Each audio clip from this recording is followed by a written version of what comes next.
Hello, and welcome to Doula Family Childbirth Education class. This is lesson 1. My name is Carol Wachniak. I'm the owner, author, educator of the Doula Family LLC.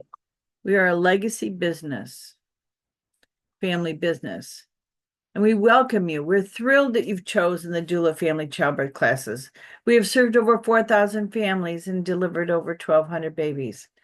We hosted an unwed moms ministry in our home for 20 years. We host the largest LinkedIn birthing community with over 7,800 professional members globally. We are a 3-generational midwifery and doula family legacy business since 1980. We are enthusiastic about the quantitative results.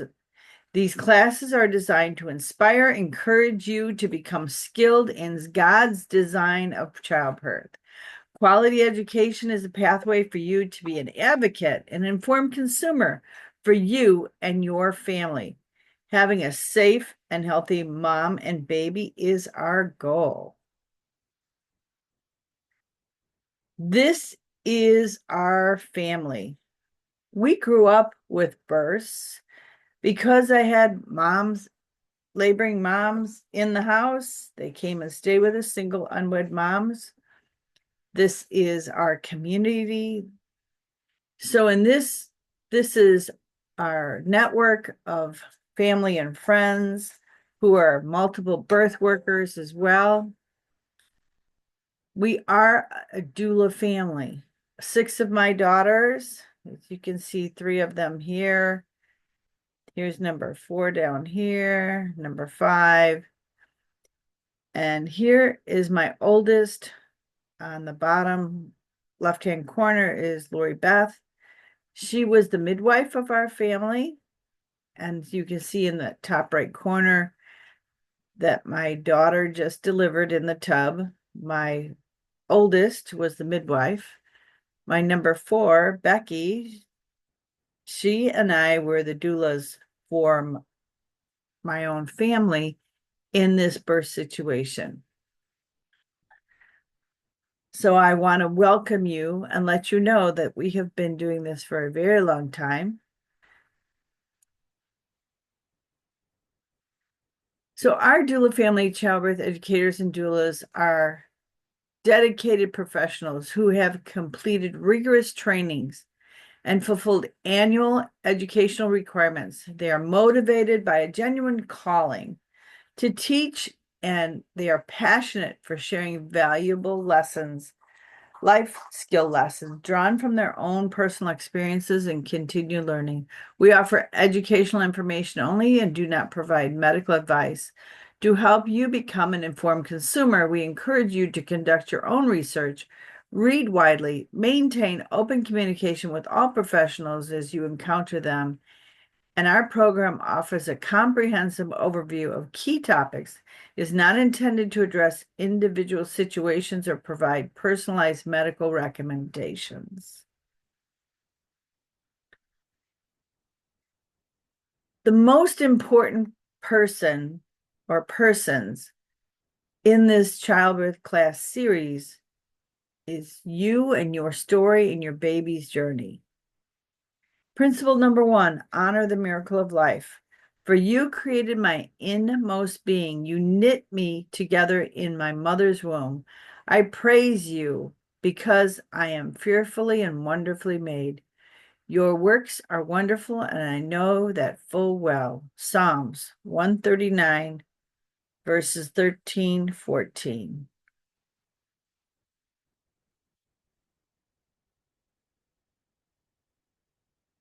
What do you know about your birth? Where, when, how, what time? What have you heard about your birth? In planning this birth, did you decide where you're going to deliver? Or are you fearful to deliver at hospital, birth center, home? What are your thoughts, your feelings, your beliefs, your actions, and the results that you want to get? And how does that play out? We're going to have a discussion about those things. But these questions, I really want you to contemplate. Take time. Are you choosing or are you reacting to where you want to be and how you want to deliver? Our program is to encourage you to have a positive experience, to feel supported and safe, empowered, to trust, to feel calm and nurtured. All of these words are wrapped up into our program. You are in a sacred space in this time of you, the baby, and the birth in which you want to create. There's a yearning list. I want you to choose the 3 top yearnings for this birth. We have a handout in the PDF that's attached to this program.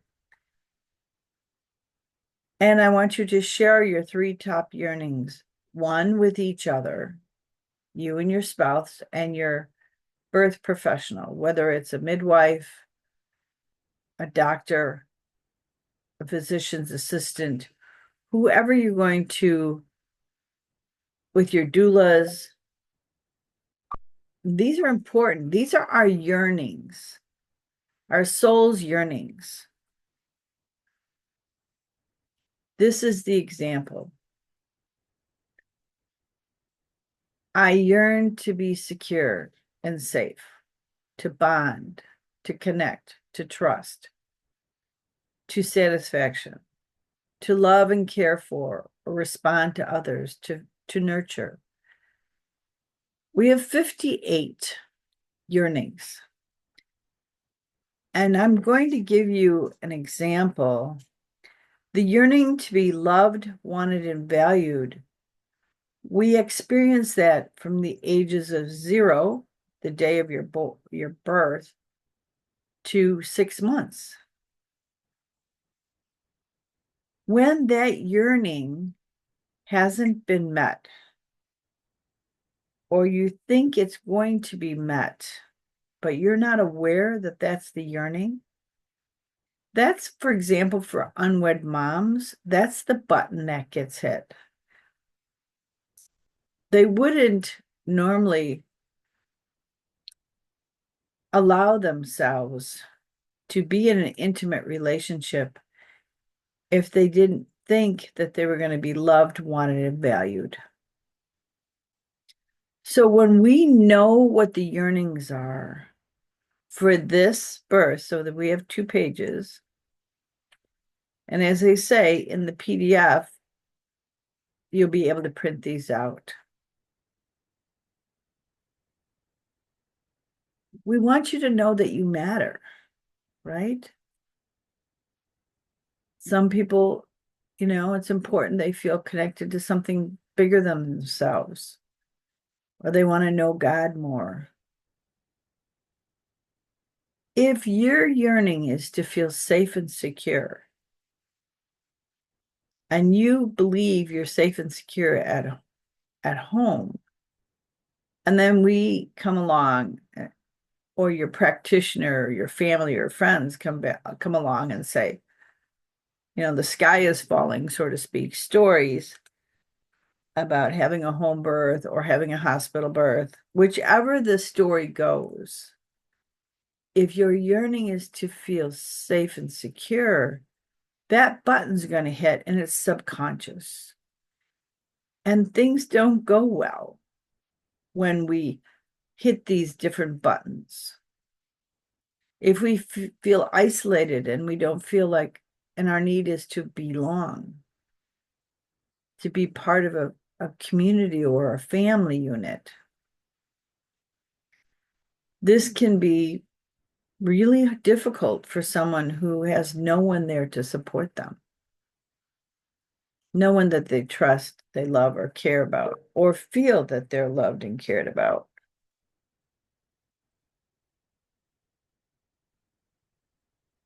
So this is important to know, that we all have communication preferences.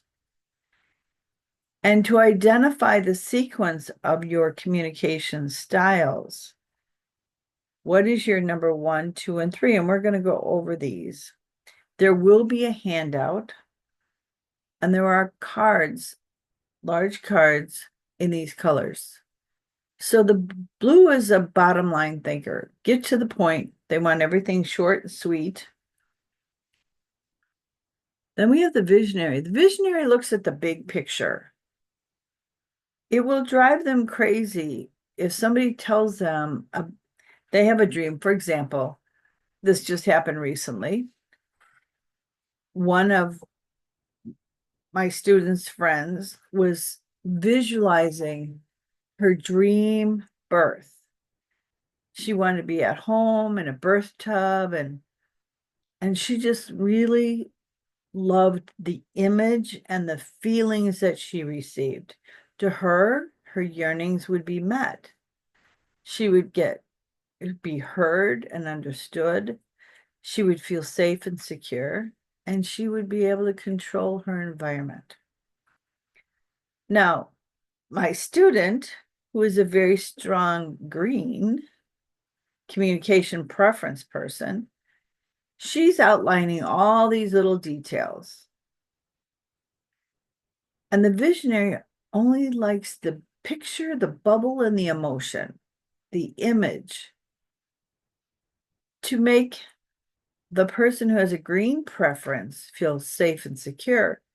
They need to have all of the tiny details in place for them to take action. A visionary will jump, and they will be impulsive to solve a problem. Now, the red is the team builder.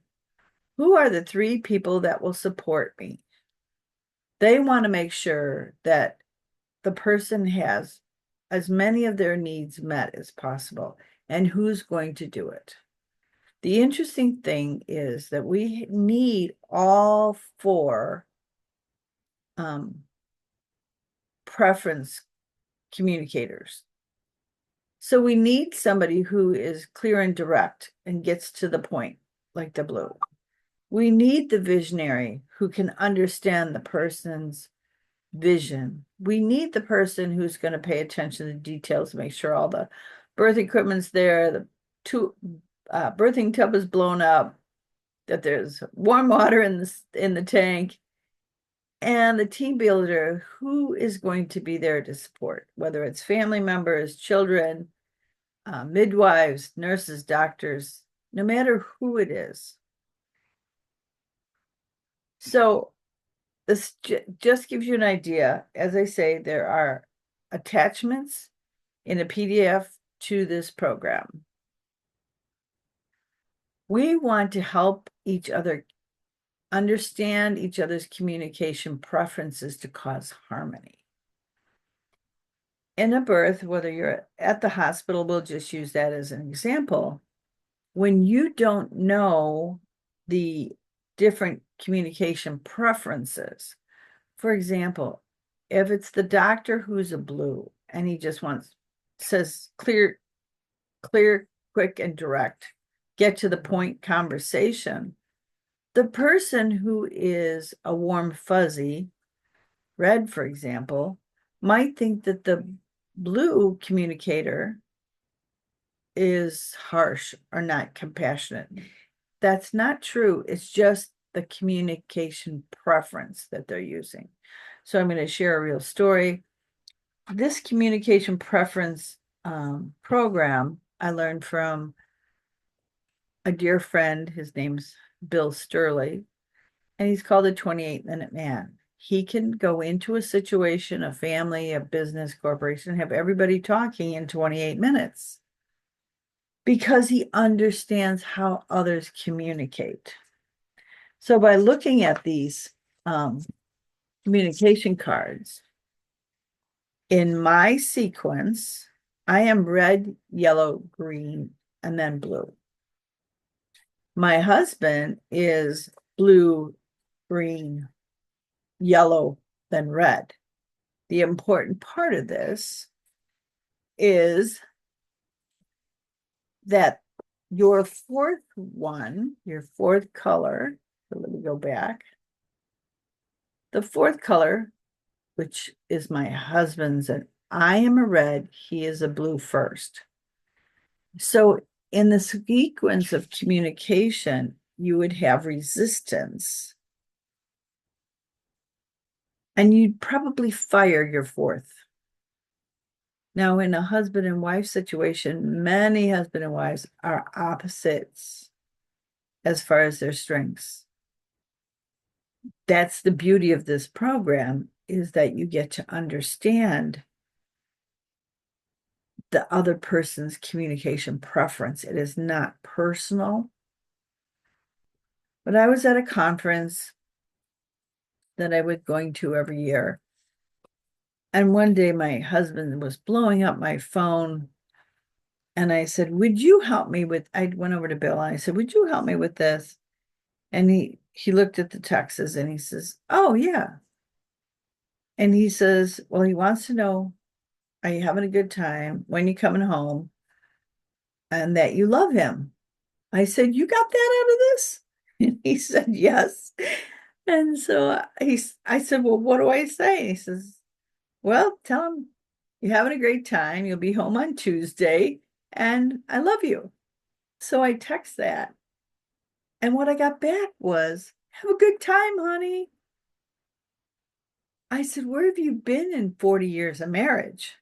Because that doesn't happen in my world usually. And I would think my husband being clear and direct and to the point, that he was rough on the edges. Let's just put it that way. And he felt in my heart space of the red, the squishy kumbaya moment of everybody participate, was too much. So with these communication cards, you will have access to these. You can use them in business. You can use them in family situations. It's applied everywhere for so many things. Now, when you're in a birth situation, there is a leadership style in the communication preferences, and I'm going to just highlight these so you get an idea. So with the blue, they want to know their first, you will find them asking this question in various ways. They want to know what the problem is. So they're problem-solving leaders. They address problems logically, take pride in tech and know-how. They are stimulated by challenges. Decisions, facts are based on total facts. All decisions are based on facts. They're very clear and matter of fact. They're keen on analysis and grounded in reality. A yellow, in their leadership style, they ask why. They are the visionaries. They're the troubleshooters. They're proactive in a crisis. They are master negotiators. They seek and welcome change quickly. They make adjustments easily. They're risk takers. They deal quickly with problems, and they're flexible and fun. Now, a green, they want to know the how. They're dependable and consistent leaders. They're efficient and thorough. They're well organized. They follow the rules. They establish rules, procedures, and expectations. They're very attentive to details. They support traditional values and operations, highly accountable, and project stabilizers. Now the reds, they want to know who. We are team catalyst leaders, people orientated. We're good listeners and work on our communication skills. Enthusiastic spokesperson for your group, comfortable in any group setting, builds cooperation and harmony, honesty, and authenticity and group loyalty. Now, there is a key piece here. When we are working in relationships, we need to be aware to be empathetic before problem solving. Speaking from the heart before speaking from the head. Empathy only occurs when the feeling word and the need word are connected and then agreed upon. When I hear yes internally or intuitively, this is a question that we can ask each other. What can I do or say to meet your need or yearning, whatever that yearning is? So I'm going to share a story. There was a client who was a CEO, very used to being calling the shots and wanting everything to happen the way she directs it to be. When you have a baby involved, she and I was very clear on trying to meet all of her needs. And we had gone through the yearning list and all of that. But she didn't disclose one of the yearnings was to be nurtured. She didn't disclose that she wanted to feel safe and secure. And when labor started and came along, she was trying to direct the show. Now, the baby's experience is different from the mom's experience. The mom is trying to make this labor happen. Now, interesting thing with this is that that baby wasn't ready yet. It still had some maturing to go, but she wanted to be pushed into induction because she was on a time clock in her mind of what she wanted to accomplish and when and all of that. So when labor started to happen, she had not looked at the bishop score, and we will talk about that in the next few classes. But if a baby isn't ready, it can take a full 24 hours of induction for every week of maturation that the infant has to have. And so this wasn't happening as fast as she thought. And her body and cervix wasn't matching. The problem was she was a very strong blue-green visualizer, yellow, and then red. So she was very irritated for those who came to give her compassion. And when anything during the labor was challenging and was offered ideas or suggestions to give her comfort and relief, she had a reason why it wasn't happening. She had a reason why she didn't want to be touched, why the shower wasn't going to work, why the bath wasn't going to work, why all of those things. And she wasn't really clear on her yearnings and her needs because she thought that they were weaknesses to share that. And so after everything was said and done, after 40 hours of labor came to turn out, she wasn't happy. What she wanted ultimately was to be nurtured. Excuse me. She wanted to be nurtured. She wanted to feel safe. And she didn't feel safe. She thought by controlling her labor, that would make her feel safe. But in her communication, she was very short and direct. I want it this way. Don't touch me. All of those things. So these two key pieces, the yearnings list and the communication preference cards, are huge. I have 8 children and soon to have 26 children. And lo and behold, I needed to discover that my children's communication preferences so that I could harmonize with them. And I could harmonize with any person in a room. So I put these cards up on my wall, and I've always worked these cards.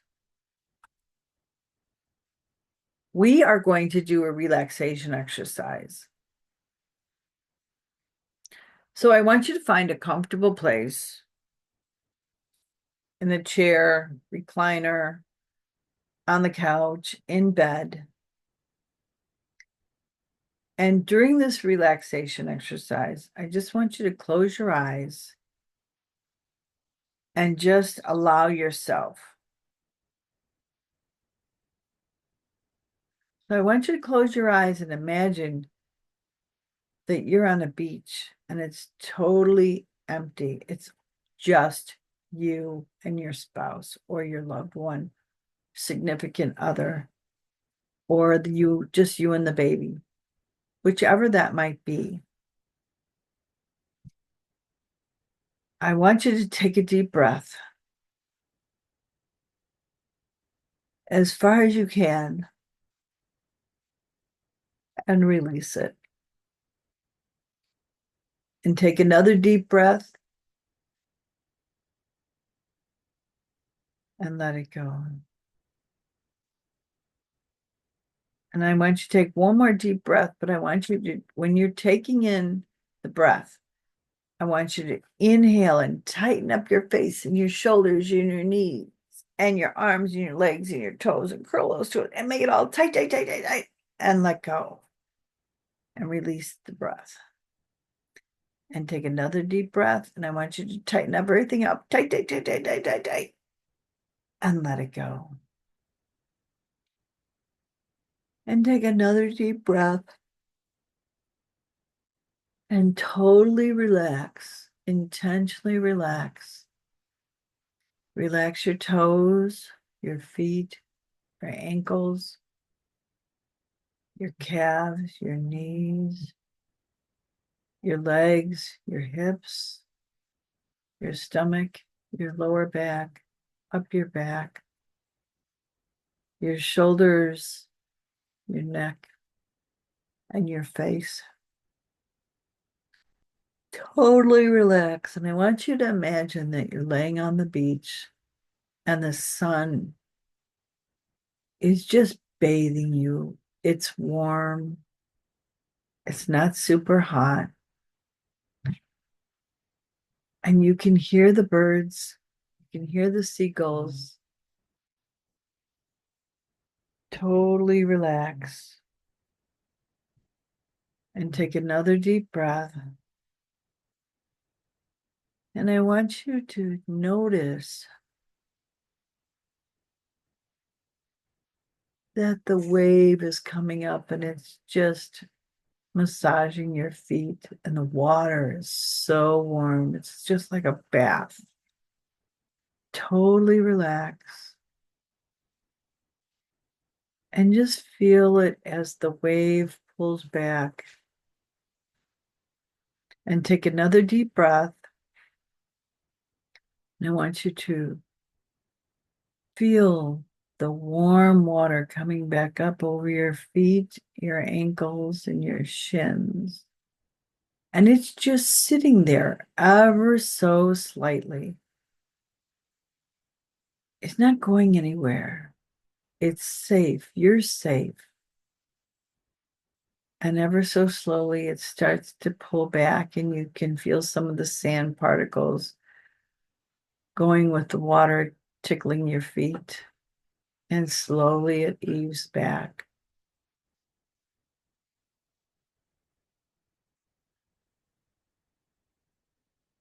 And I want you to take another deep breath, and you feel the wave coming again over your feet, your ankles, your shins, your knees, and your thighs, up to your top of your hips.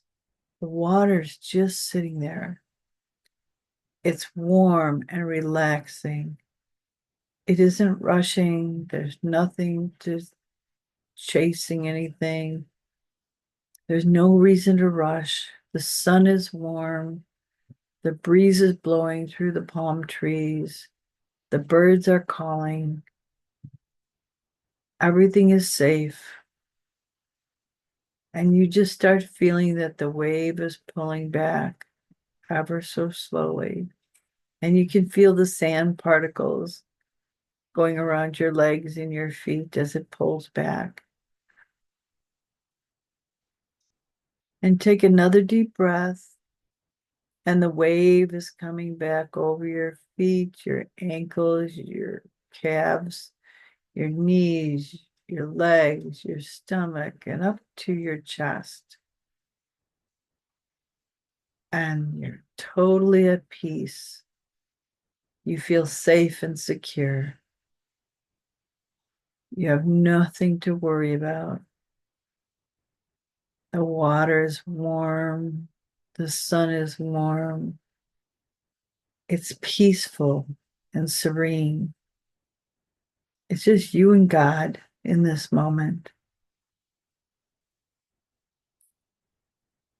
And you're just basking in that love. Slowly relax, even more so as the water hangs around a little bit more and you're just melting into it. And ever so slowly, you feel it ease away.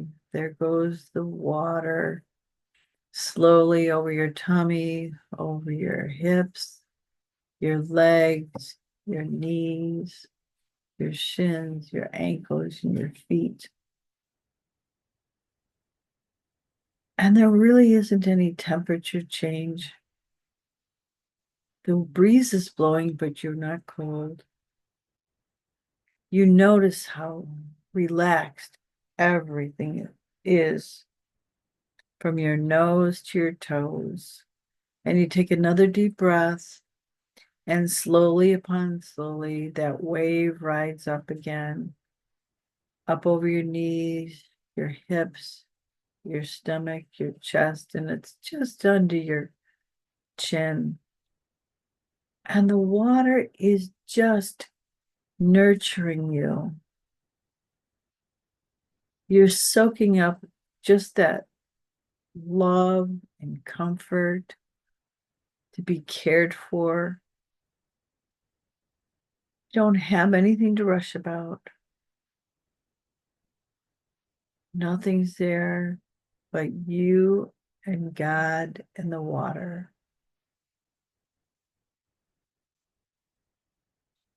And you feel the baby move ever so slightly. The baby's floating, and now you're floating. You're in a buoyant moment along with the baby. And ever so slowly, you feel the wave slowly pulling back, and you feel all the little sand particles skipping past you, past your legs and your ankles and your feet. And you're at total peace. I want you to just take another deep breath and let it go. And another deep breath and let it go. Then I want you to wiggle your toes and wiggle your fingers. Wiggle your legs and your arms and your shoulders. And when you're ready, open your eyes.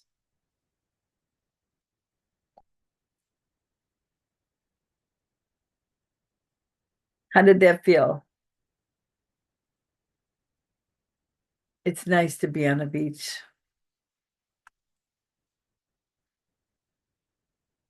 So for next week lesson, I did an interview with Dr. Joel Wallach. He is an amazing practitioner. He has been able to provide valuable research on what it takes to make sure and ensure that both mothers and babies have all of the 90 essential nutrients, the 60 minerals, the 16 vitamins, the 12 amino acids, and the 3 essential fatty acids for every day. 1 out of every 13 human beings in America are born with some sort of physical, emotional, or mental birth defect. In the animals, it's only 1 out of 500,000. It changes with the commercial products, our processed foods. So he has been able to, he did successfully win 2 cases from the FDA when they were not providing enough nutrients in formulas. And these babies were dying of malnutrition. So I interviewed him and I wanted to know the story behind the story. Because of this poster, that Down syndrome is a zinc deficiency, folic acid deficiency is a neurotubal defect. Now, folic acid, synthetic folic acid doesn't help. And cystic fibrosis is a selenium deficiency.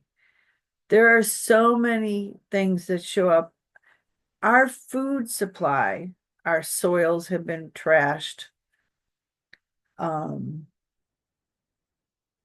food is processed, that we don't have the core nutrients as we used to. So this is a 54-minute interview. If you search YouTube and look for my name and Dr. Joel Wallach with the Heartbeat Conversations, I had a radio show for 2.5 years. So I interview individuals that I think are important for others to learn about. So this is not a sales process here. This is an educational process of what he did when he was young to turn his life around and how he changed the game for millions of women and children and babies all around the world because of what he learned as a young man. So, as I say, that's the homework. Watch the interview. That's the link above. The other homework we have is, and you'll have it in the PDF file, the homework to please track your food for this week. Use the worksheet handouts to track what you ate and why. The Brewer's Diet, this is the website. If you do a search, prevention is key, and Dr. Brewer Pregnancy Diet, he was successful in helping people prevent preeclampsia and so many other things. But so both he and Dr. Wallach are key to prevention. And next week, in the next lesson, we will be going over the nutrition and what you tracked and what the value of that is. So I'm so glad you joined us today. I look forward to seeing you in the next class. Thank you so much. If you have any questions, you can always reach out to us at doulafamily.com. Support at doulafamily.com is our email, and our office number is available as well at 224-623-2171. And you can text, that number is a text number. But thank you very much and have a good day.